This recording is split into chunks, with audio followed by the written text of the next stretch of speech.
one of my sister's weddings, a woman came up to me and she was like, oh, my daughter got married right away. She had no time to travel. She's busy with the kids all day. And I'm like, what do you want me to say, honey? Like, I actually didn't respond. I just walked away. Welcome back to your favorite show, maybe? And this week's episode, we tackle a conversation with someone who you most likely don't know. Rivka Heisler, now living in Baltimore and making a big impact in the healthcare industry. But that's not the conversation. We discuss the struggle of navigating life as a single person, the dumbest things people should stop saying, and a raw account of what it's really like. It's a really eye-opening conversation. And this episode is in memory of Miriam Sarabas Yaakov Moshe and Shimon David ben Shlomo Yaakov. You will hear about your next suit for Pesach with Twillory and our special code that you'll get money off, why Bitbean is the stake of the software industry, and Tomer's exciting trip to Israel that you can join. And we have a lot to learn, so let's dive in. I'm Yaakov Langer, and you're listening to Inspiration for the Nation. Rivka, I know you've been going to podcast after podcast. You're on a podcast tour right now. So thank you for taking the time to stop off to do this podcast. I really appreciate it. Yeah, it's a pleasure to be here. Okay, good. Thank you. Fine. So you're not your, I think, average person who's going to show up for a podcast. From 1 to 10, how nervous are you right now? 7, 8. Okay. I'm like a 2 or 3. Okay. I'm always a little jittery. So, okay, there's a lot to talk about. First off, where are you from? And where are you now in your life? So I was born and grew up in Minneapolis, Minnesota, and I now live in Baltimore, Maryland. Cool. And what do you do in Baltimore? So I work in the nursing home field on the employee experience side of things. So within a nursing home, there's so many different employees who are providing care, employees in the kitchen, housekeeping, so many different departments. So I am that person who we try and ensure that our employees feel valued, seen, heard, appreciated. So that's where I come in. Okay, that's cool. It's probably not typical for a frum girl to be in that position, unless it is. I don't know the space, but I feel like it's probably a lot of traveling and moving around and stuff like that. Yeah, there is a lot of traveling. It's a position that is not really a common one in most companies. It kind of happened. During COVID, I was working as a hospital liaison, which is basically the business side of the nursing home. So going into the hospital, speaking with the families and with the patients, educating them about the facility, making sure everyone's getting the proper care. But during COVID, the hospitals closed their doors and we were on a bed hold. We couldn't accept any patients. So I just started doing things for the employees because morale was so low. It was a really, really rough time. So just started doing things for the employees because I needed to keep busy. And the COO in the company saw what I was doing and was like, once COVID is over, we need to do this for all of our facilities. And that's how my job was created. So I don't know if other frum people are in this field or not, but I haven't really come across many at all who have this position. And you're one of how many? It's just me. No, meaning, sorry. What do you mean? How many children are in your family? I'm like, wait a second, I'm pretty sure. I'm mixing up people. I'm one of 12 kids. You're one of 12 kids. Do you feel like growing up, you had to be in that position, to, I guess, just make sure everyone's happy and a big family? There's a lot of different personalities. Yeah. I've never drawn that parallel before, but definitely. And you're what number out of the 12? Number 6. Number 6, okay. No, You're the only one. What do you mean? Okay, you're number 6 of the 12. And okay, so let's get to the bottom of it. You're living life and you're going through it. At what point did you start dating? I started dating when I was 21. Thinking back, I'm like, thank God I didn't get married when I was 21. There's so much growth happens, right? But, I think that some people, the people who get married when they're young, when they're 19, 20, they grow up together, right? Right, yeah. And the folks who get married later on, they're on a different growth journey. So I think both are beautiful. As time started moving on and you're dating, what are some of the, I guess, dating frustrations that you've experienced? Great question. So I think the first one is that like just not getting set up, right? So I have 5 brothers and 2 older than me, and like at home, hi mommy, hi Abba. I think we still have like folders full of resumes, full of resumes, Stacked, yeah. Yeah, and like there was no folder for me. Like I didn't get any suggestions. Like, yeah. So I would say that would be frustration number 1 of like, what's wrong with me that like no one wants to go out with me, right? Like, why aren't people lining up at my door? I would say frustration, whatever, not in order of 1 and 2, but just that are coming to mind.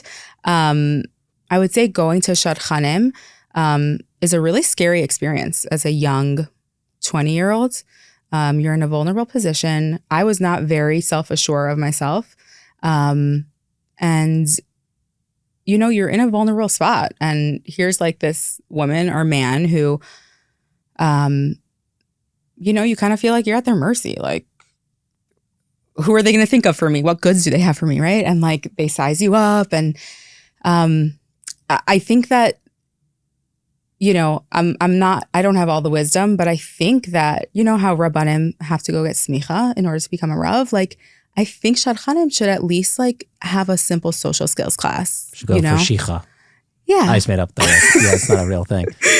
Like, in order, what you've experienced some shadchanim that like socially were off to you? There are just certain like social norms that like you just wouldn't treat a person like that. I don't know if it's like a God complex or like they just have so many people coming in, which like I don't want to be a shadchan. Like I couldn't handle that. And like I'm not trying to hate on shadchanim. Like I believe that they want to set people up. Like they're only there to like try and do something really positive. And I couldn't do it either. Can you give an example of some, like an experience that you were with them and you're like, that's not treating me properly? Yeah. I mean, I must have been like 21, 22. She left me like sitting on the couch in like the waiting area for like 45 minutes, which like, okay, it's fine. But then like she called me in because someone was there before me. And she spent maybe 4 minutes with me. Wow. And wasn't really listening, was on her phone, was not really like there. And I was just like, don't waste my time, woman. Like, I appreciate that you took the time to get to know me, but it was a waste of time for me, you know? And it just made me feel like a piece of garbage. Another time a shadchan, well, this is actually like this happened multiple times where shadchanim will tell me to, well, I don't currently go to shadchanim, but back then they would tell me different ways that I should change myself in order to be like a good product for the guys that she had, right? So like, you know, if you dropped 30 or 40 pounds. And this isn't someone that you're like, you know, your whole life. You just met them. Yeah. Like I literally just rang your doorbell. Wow. Okay. So they're asking you to lose weight, and then what else? Yeah. Or like, how do you expect to support your husbands? Like, I've been supporting myself since I'm like the minute after high school, right? And like, yeah, it's been rough, but like I've figured it out, and thank God right now, you know, Baruch Hashem. But like, just to like, I don't know. I just feel like there's a lot of like feelings of judgment, and like before you even get to know me or like we have a conversation, you're already like projecting these judgments on me. So I know they mean well, but I do think that shadchanim can be a little bit more human and treat the singles that they meet with as human beings. Right. We mentioned before we spoke to you, and you just mentioned now, so I don't want to forget about like talking about like your weight, and when it comes to like shidduchim and like the role that it plays, like maybe unfairly towards that. Could you talk about that? Yeah. So, yeah, like I am in a larger body, and I have been dealing with this like my whole life. And it's a struggle that I wear on the outside. And I think it's very similar to being single as well. Like that's something that women, at least, like if you're not wearing a sheitel, we know you're single for the most part in some circles. In the circles that you were brought up in. Yeah. Right? It's like, it's obvious that when you're single. Right. And so when you go to a shadchan and they say, you need to change in order to be a good enough specimen for me to set up. It's just like, what are you even saying? Like, do I have 5 eyeballs? Are there 15 fingers? No. Like, it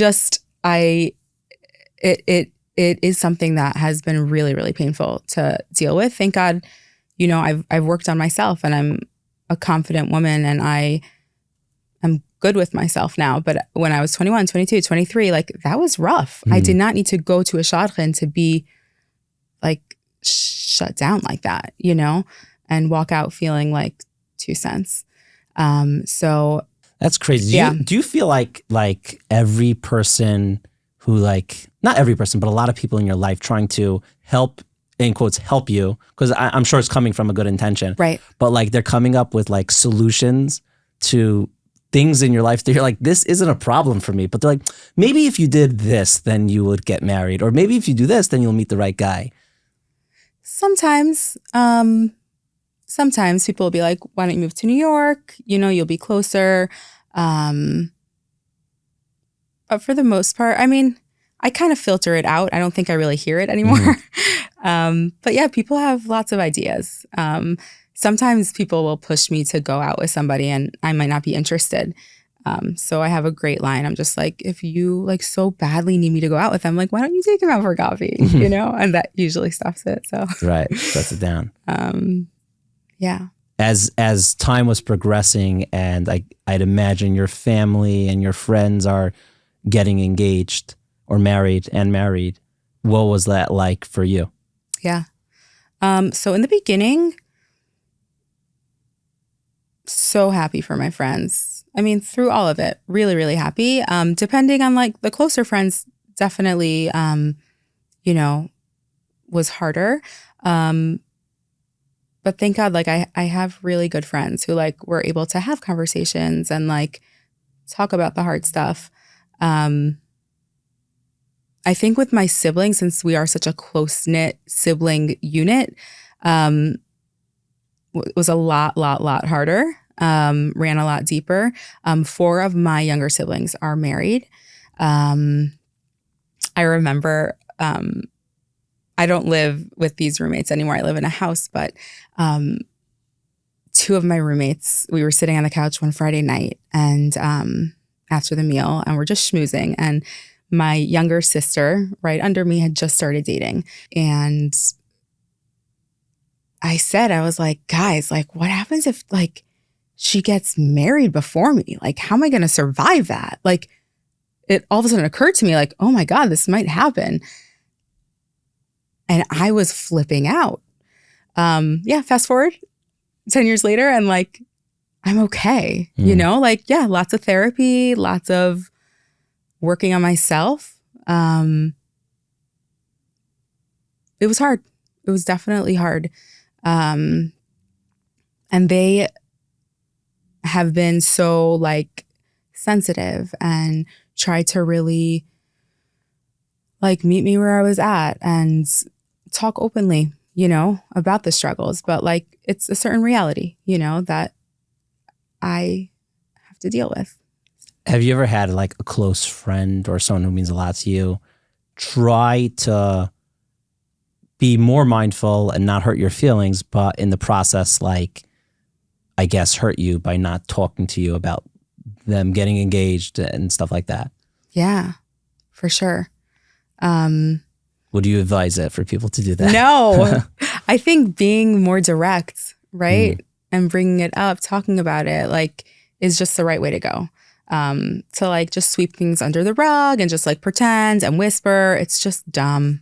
Don't do it. The problem with that is it's one of those things that you're gonna find out anyway. Yeah. So it's you'll find out once with a shock of oh, you're engaged. as opposed to like knowing, and maybe, it could be painful in a way. Obviously you're happy, but there's also part of like, just a struggle through it. Right. But at least you'll have that before the world knows. Right.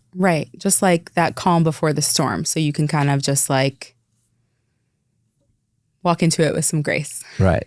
Yeah. What would you change about, I guess, let's say the Jewish community, the frum community's approach to singles? If you could push a button and they could all be better at it, what would you do? Such a good question.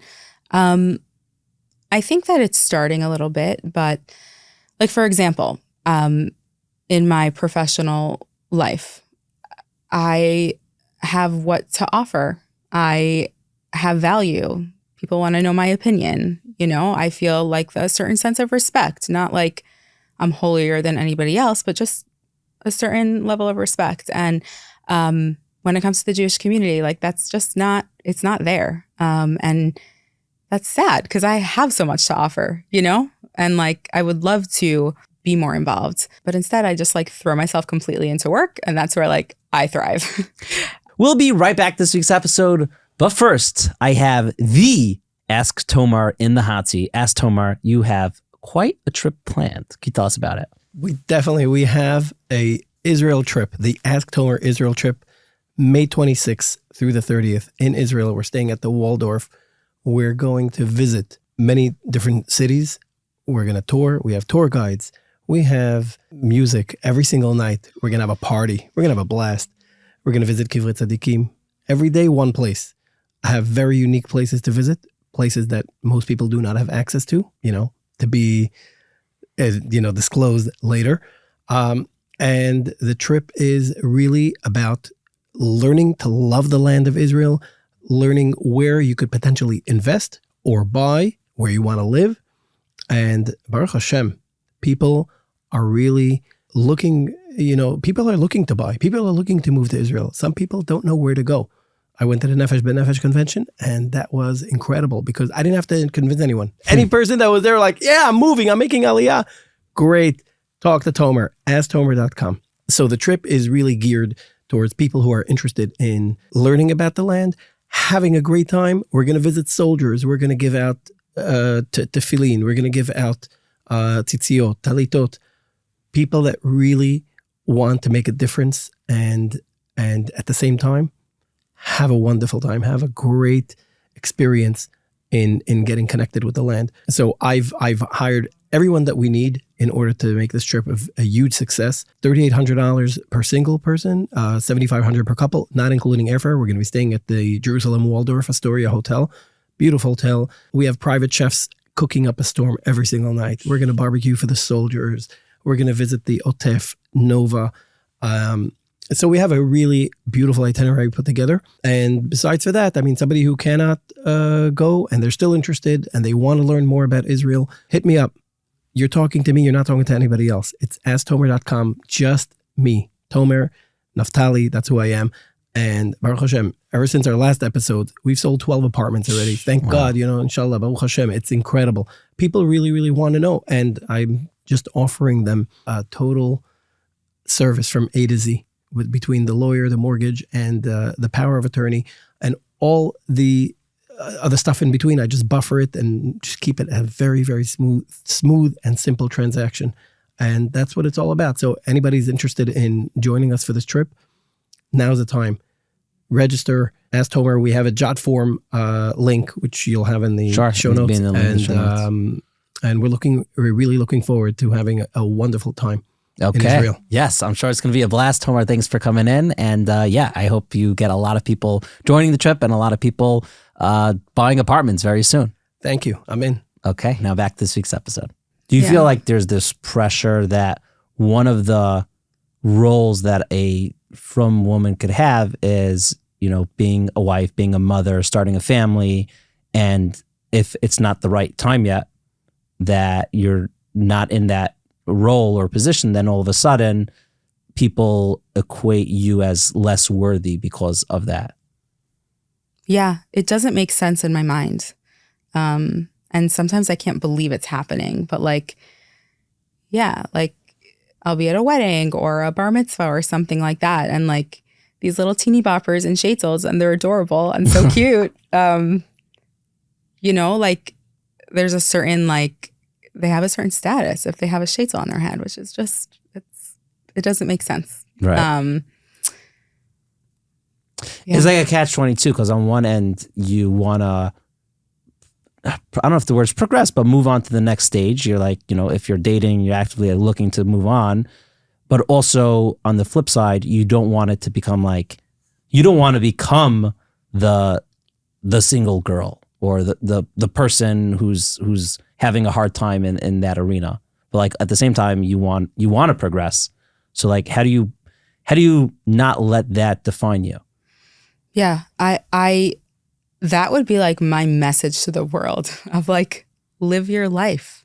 Don't wait for things to happen. Don't wait for life to happen. Like, get out there, buy the house, go to that doctorate program. Like, don't wait for life to happen. I think also with dating, like I'm not going to change my whole schedule around to go on a date. Like, yes, we'll fit it in during that week. I'm not going to like pass it up. I want to definitely make sure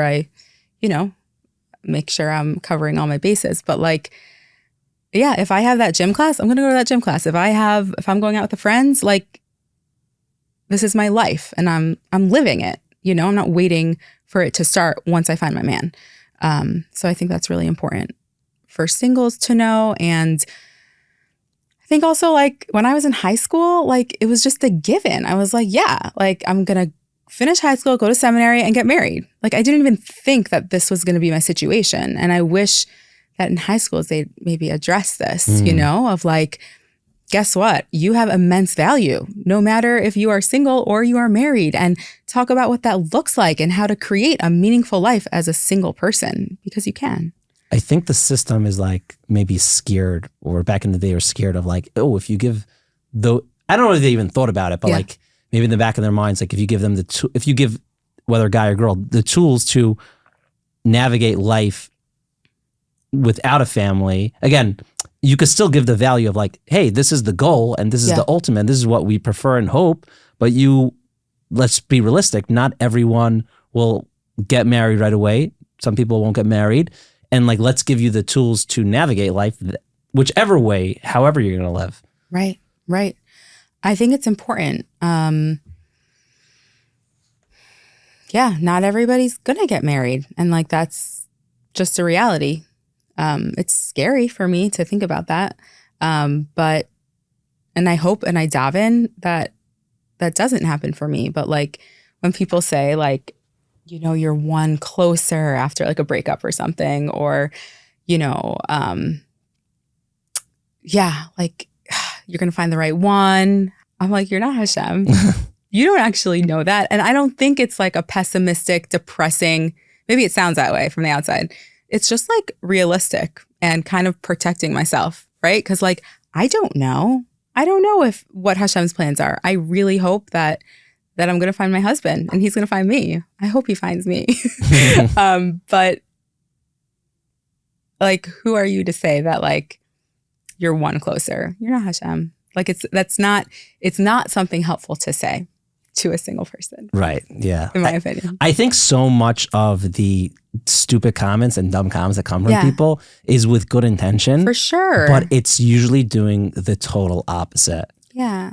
I would say like the hardest part about my younger siblings all getting married was the dynamics, was the comments that people meant really well.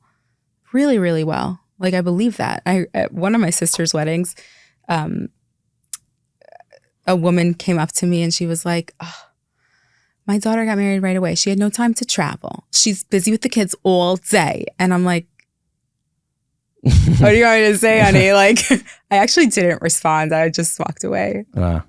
And sometimes instead of saying that biting comment back, you just walk away because there's nothing to say. Right. You know? Playing it safe. Yeah. But it's probably hard to even do that. Right. But people do mean well. And yes, they do. So you just mentioned before, like your siblings getting married. I think I could imagine that the struggle of the times a year, even Shabbos, that like it's often filled with like family and it's fun and it's nice and it's relaxing, could be challenging for an elder single. Well, first of all, is that offensive to call you or refer to you as an older single in this context? I don't know. I'm okay with it. Okay. I'll tell I you, can like, see how either way. Oh man, am I the dumb people who say dumb things? Oh no. shut up. No. Working in the nursing home world, like, I feel so young, right? First of all, you're I am no young. offense to anyone when you're 80 and above. Okay, so if you're younger than that, you're young. Yes. And you're, hold on, now that sounds like you're near. Okay, yeah, I'm an 85-year-old person like complaining now. First of all, because in a nursing home there are old people, right? But second of all, because it's not in the Jewish community. I walk in there and like, yeah, I'm super young, right? And like in the outside world, like, it's very normal that I wouldn't be married, right? And building my professional career. But the minute I come back into the Jewish community, I'm an older single and I'm, what's going to happen? What's going to be? So like, I throw myself into my professional career because that's where I feel great, right? I forgot the question that you asked. I was going to say like Shabbos and Yontif, like going into those times and zones. Right. Definitely challenging. Listen, family is a huge value in Yiddishkeit, and it is, and it's beautiful, and I hope for it and wish for it, and it's beautiful. That being said, it's really, really hard to be around it. I so appreciate all the Shabbos and Yontif invites that I get. Thank God I don't struggle with getting invites, but sometimes I'm just in the mood not to be a guest, right? And my really close friends or really close family, I don't feel like a guest, but I'm still not in my own house, right? Mm-hmm. So like, I think that, staying home and having chicken soup in pajamas Friday night, like, it's okay. Single people work hard also. And like, sometimes you need to just chill. I think that, inviting someone for Shabbos, like after Musaf in shul or at Kiddush, like, is not appropriate or sensitive. Like you wouldn't invite, like, if you were like a young married family, right? Like, you wouldn't like see a friend with their family at Kiddush and be like, oh, hey, like, do you guys want to come for lunch? Like, there's more thought put into it. And I think just like treating single people just like human beings is I think the way to go. Yeah, I think treating them like human beings is probably the way to go. People. Yeah. In terms of Yontif, like, Pesach's in 2 weeks. I do not have plans. I'm avoiding it. So many people have reached out. So many. Come with us to Orlando. It's so family centric. There's kids everywhere, which is beautiful and the way that it's supposed to be. But like, they're not my kids. And like, it's in your face the whole time. And it's 8 days. So it's a really long time. It's a really long time for everybody, I think. Yes, yeah. And I think Yontif has the potential to be really beautiful. I haven't found it. Have you done Yontifs alone? Yes. And what was it like? And what was the pushback that you got? I didn't tell most people. Got it, okay. Because I didn't want to deal with that. But last Pesach... Well, now I feel like you're telling a few people. The last Pesach, sorry, yeah. Last Pesach, I went to Arizona. My brother lives there, but he was not there for Yontif. And he lives right next door to a shul. I went for like davening. I literally had my own seder, and I thought I was going to bring Mashiach that night. Elio and Navi like almost danced in.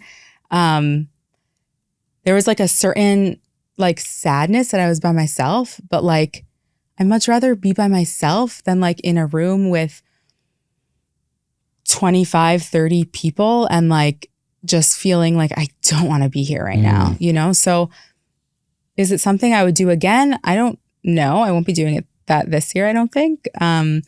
But it, like, at that time, it's what I needed. I needed to get away. And then like Chol Hamoed was so fun. I went on a helicopter ride in the canyon. It was just a great time. But yeah, I just want to skip Yontif. said that out loud. I did. Yeah, I meant it's such a honest, real feeling that I could totally hear that. Yeah. I think, and I'm sure you love your family. I'm sure they're great. But if you're one of 12 and there's so many people there, it's I'm thinking I'm one of 4 and it's so overwhelmingly loud. Yeah. So I can imagine that number times 3. Yeah. Is and there are parts of being part of a big family that are really, really fun. Like at the family weddings, dancing with everybody. It's like you can't like recreate that without that structure, right? But like Yontif with everybody at home is just not something like that I'm able to do. You know, seeing my younger siblings there with their spouses and their kids, and I love their kids. They're basically my children.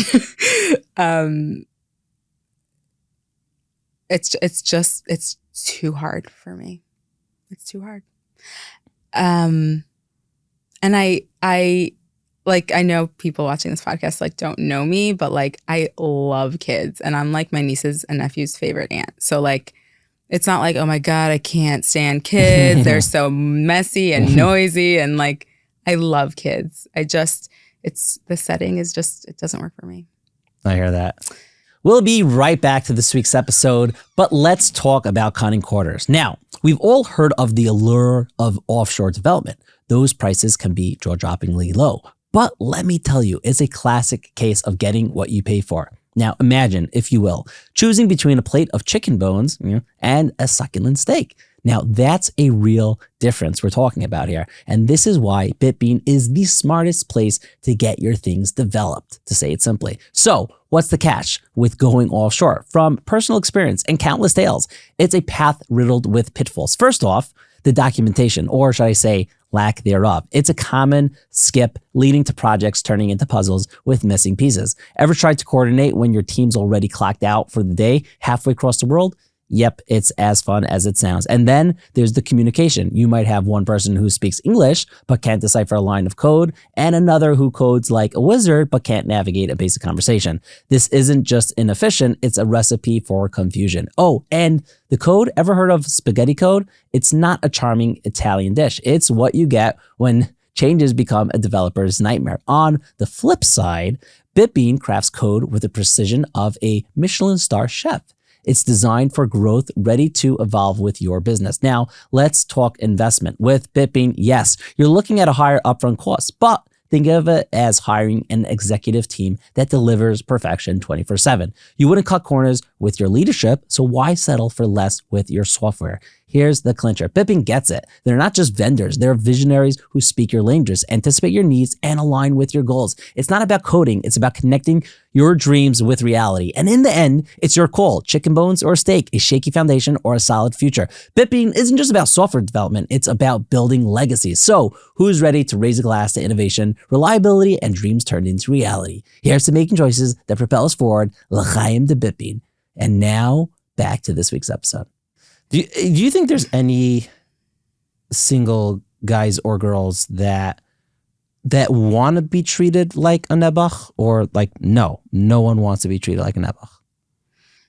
It's a good question. The people that like I hang out with and are in my circles don't want to be treated like a nebuch. I'd imagine no one wants to. Yeah. That's what I'd imagine. But then again, I'm not in the space as much as you are. You interact with a lot more singles. Right. So I'm like, I don't know. I'm curious if there's a personality that like wants people to be like, feel bad for, like, it's such a weird thing. You want people to think of you and try to set you up in the normal way. But then I can imagine some people like, no, like feel bad for me. I'm going through a hard time.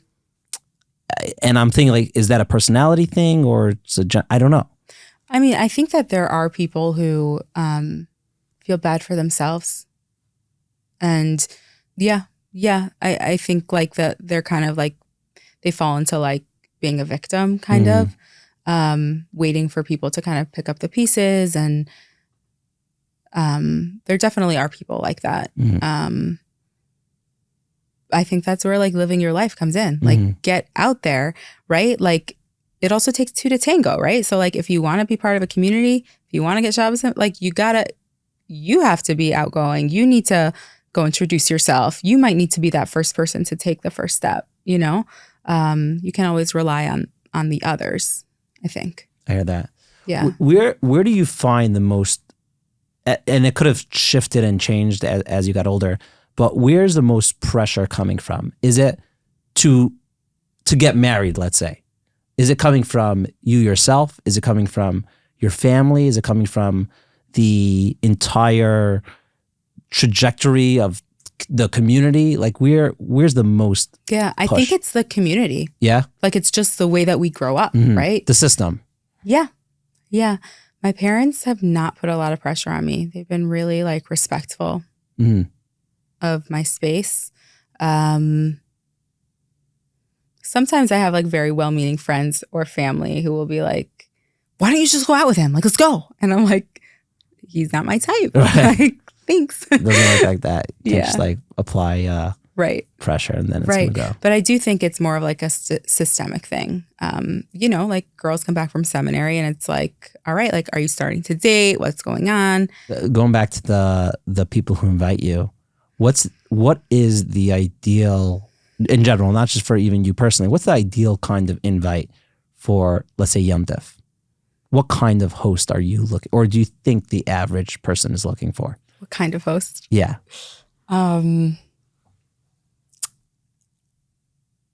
I think people who genuinely want to have people at their table. Like, don't invite people if you're like, oh, we have this like chesed case, whatever. We have like 4 extra seats, whatever. We're just gonna have like a couple more people and like pass around the deli. You know, like Right. it's just demeaning. I've been to those meals. It's not like you want to just leave, like end the date early.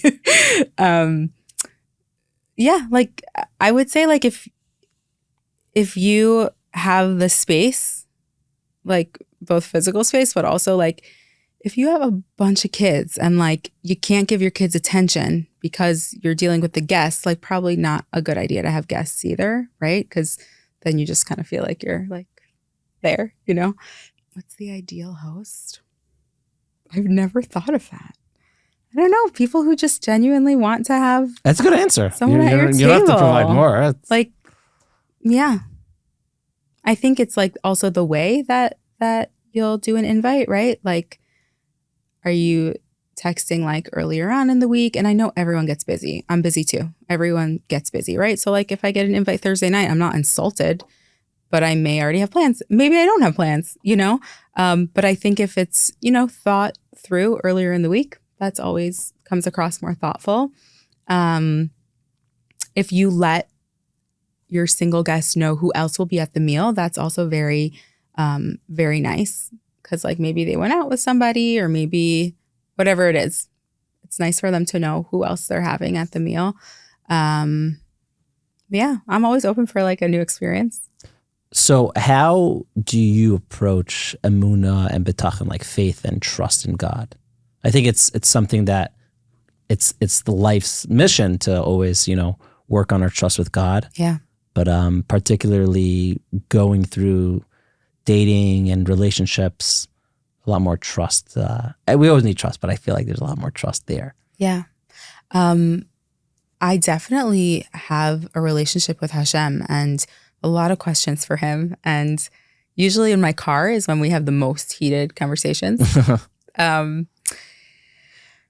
Sometimes it feels, I know in my head that Hashem has not forgotten about me, but sometimes it feels like he has. And it's important to like make that distinction between like, it might feel that way, but it's not actually the way that it is. I love hearing about stories of, you know, older singles who find each other. I think that like really helps my, you know, just remembering that like you never know how things are going to happen, who you're going to meet, how it's going to come about, what Hashem has in store, right? So that's something that's really helpful for me. And then just really like keeping an open dialogue with Hashem and just like being real with him, right? Because like he's involved in the everyday, and like not to forget about that has been something that has been helpful for me. I'm not your role model of like Miss Amuna and Bitachon, but I guess just keeping it real, like being 31 and single and just trying to figure it out, you know? Yeah. That makes sense. Out of the 613 mitzvahs, is there one particular mitzvah that means a little more to you than the rest? Yes, I was thinking about this one. V'ahavta l'recha kamocha, I think would be my favorite mitzvah. I think because, you know, in order to love somebody else, you got to love yourself. And for me, that did not come naturally. That's something that I've worked on a lot. And, you know, now that I'm at the point where I do love myself, I'm able to love others and give to others. So yeah, I would say that's my favorite mitzvah. It's like 2, but 1. Sorry, you only get 1, so we're not going to cut out part of your answer there. No, it's a beautiful answer. And yeah, I always think of when you're like on an airplane, they always say like put on your mask before putting on someone else's. And I think so many people navigate life not really liking or loving themselves. I think I have the opposite thing. I think I like myself too. I have like too full of myself. But so often people, they don't like themselves. And you're kind of stuck with yourself. So what advice do you have for someone who's trying to work on liking themselves more? It's a good question. I'm so curious. What advice do I have for someone who's working on liking themselves more? I mean, go to therapy, work it out. But like sometimes you got to fake it till you make it, right? Like sometimes getting in that rhythm, the actual feelings will follow. So just like start doing the things that the person that likes themselves does. And I think that that is very powerful, just that like motion. Folks, we'll be right back this week's episode, but I need to remind you, and I hope to not give you anxiety, but Pesach is just around the corner. And after that, it is the summer. And I don't know about you, but I like being cozy during the holidays, Shabbos, and frankly, at weddings. And that's why I'm in love with my Twillory suits. I'm rocking a Twillory polo right now. It's so cozy. So whether it's groundbreaking their ear suit that is literally the most breathable suit you'll ever wear, or the classic stretch suit from Twillory, I'm happy because I not only look good, I also feel good. Use a special code INSPIRE for $18 off your first order. Plus, you'll get free shipping when you order their suits. So go to Twillory.com today. And remember, this is mother approved. She will love it. Now back to this week's episode. If there was one person from history that you could spend an hour with, to schmooze with, who would it be? David HaMelech. Why David? Yeah.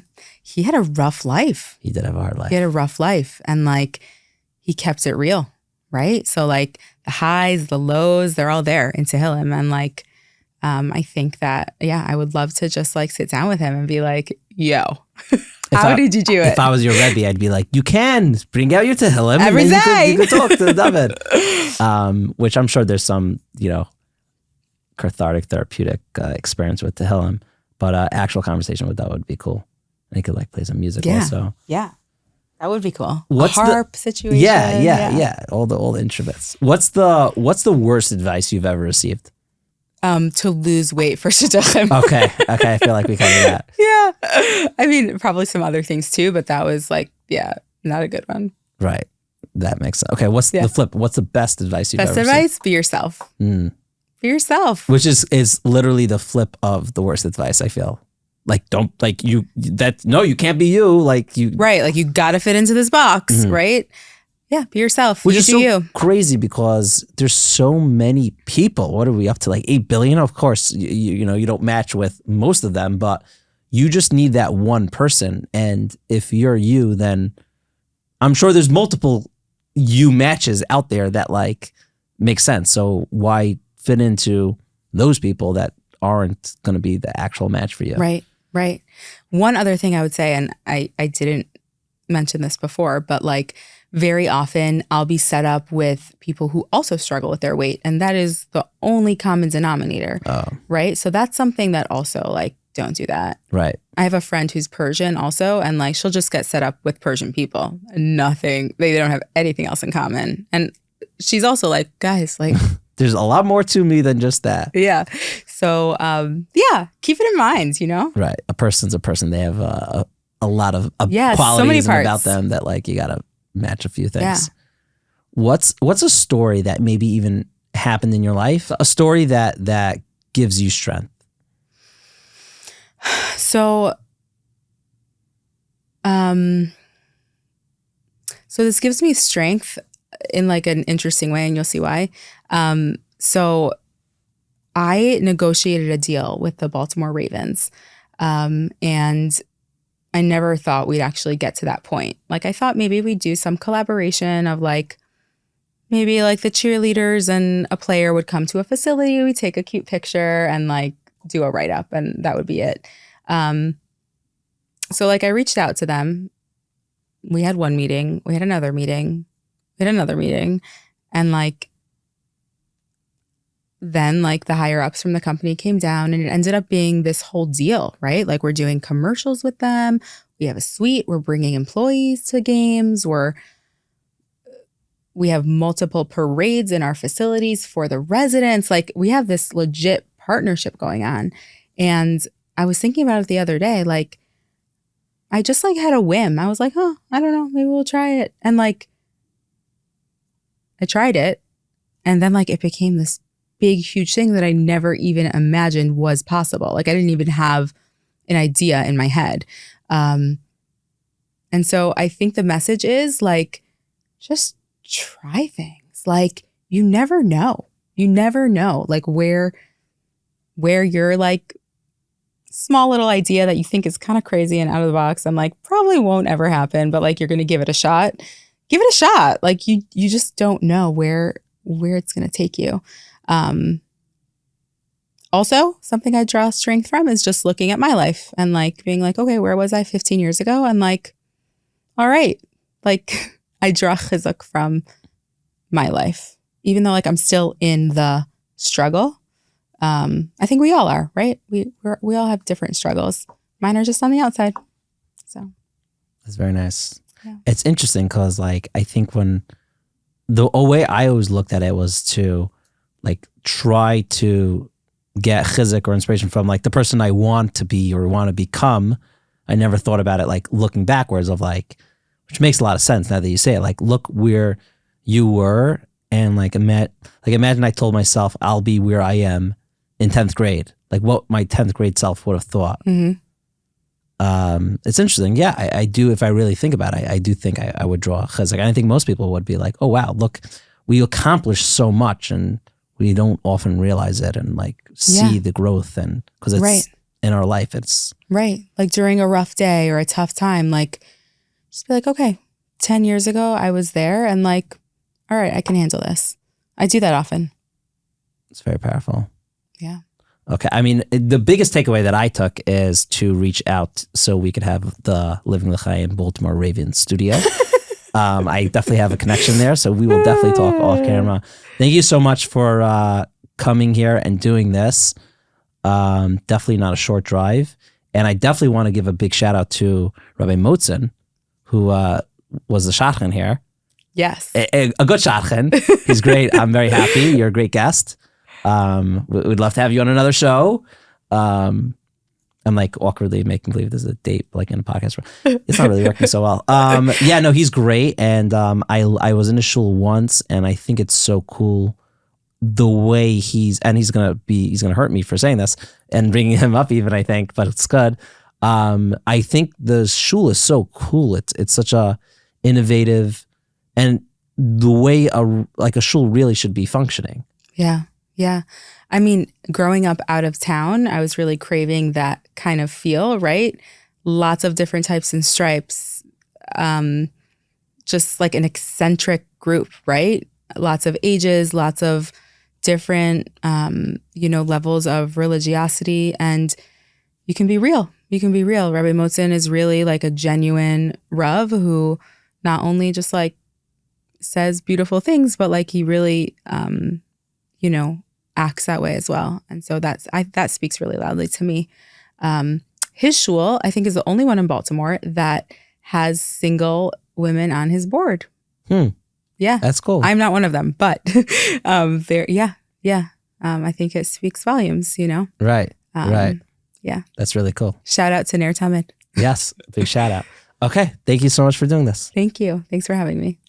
If you got this far in this week's episode, please comment the word brave so we can know that you got this far. And don't forget to use the code word INSPIRE for $18 off on your special Pesach suit with Twillory.com. Please call our friends at Bitbean and let them help you revolutionize your business. And of course, reach out to Tomer to join this trip to see the next great opportunity to buy in Israel. And thank you again for listening to Rivka's story. And you can reach out to her in the links below. And while she's sharing her personal account, it's important to recognize that she is representing the voice of so many single guys and girls.